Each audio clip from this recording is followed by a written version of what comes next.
こんにちは BR です。前回の解説動画はいかがでしたか？前回はテロ FPV の解説をしたので、今回はテロでの空撮の解説したいと思います。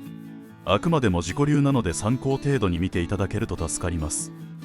はじめに、空撮は動画内の移動の変化だと思います。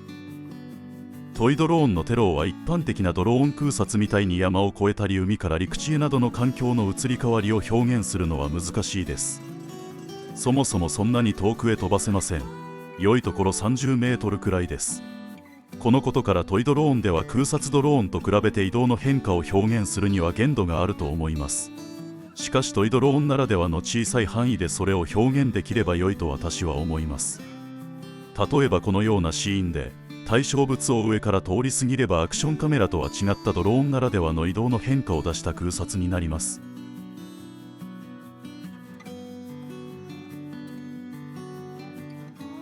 以上のことを踏まえそれを適用できる空撮パターンを紹介したいと思います。まずは直進。直進はとても基本的な空撮パターンですが、一番移動の変化を表現できる方法だと思います。先ほどの解説で大体想像できると思いますが、建物を上から通り過ぎる、高低差のある場所を直進する、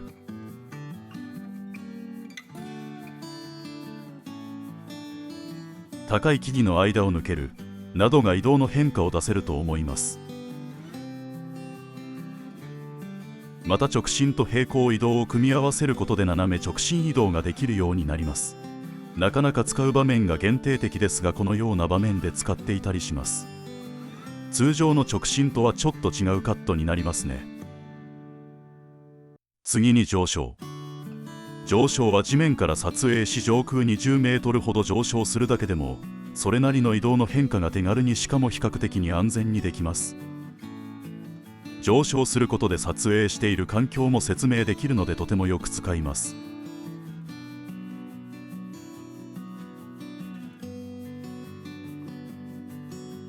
また直進と上昇を組み合わせて移動の変化をもっとダイナミックに表現することもできます。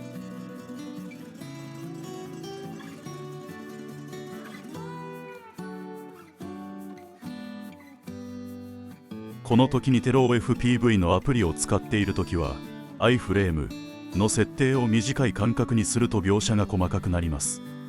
速度にもよりますが自分は4、7秒くらいに設定し直します。通常は7、10秒です。次に平行移動、横移動。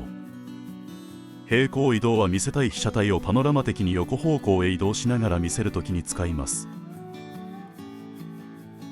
また撮影開始時、カメラ手前に壁となる被写体を見せて移動後にフレームアウトすると移動の変化を表現できます。さらに平行移動と旋回を組み合わせれば被写体を中心にドローンが旋回するノーズインサークル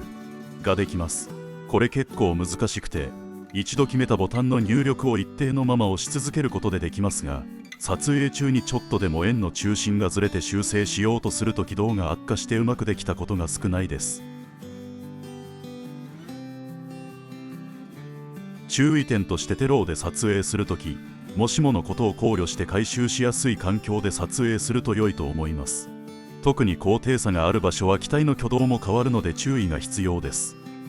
基本的な撮影パターンは以上です。最後におまけですが、私はスマートフォンとテロを手で掴みながらそのまま地上から動画撮影をしています。この時もモードはスポーツモードにして、後で Google フォトの手ブレ補正を使って手ブレをなくします。これは空撮のカメラ画質と地上でのカメラ画質を合わせられるメリットがあります。実際はただ機材少なくしたいだけだったりしますが、テロで空撮をしてみて思ったのですが、テロだとどうしても見下ろしたアングルばかりになるので、見上げたアングルもあると動画自体が映えるのではないかと思います。空撮ではないけどね。今回は以上になります。参考になった方、今後の励みになるのでグッドボタンとチャンネル登録をよろしくお願いします。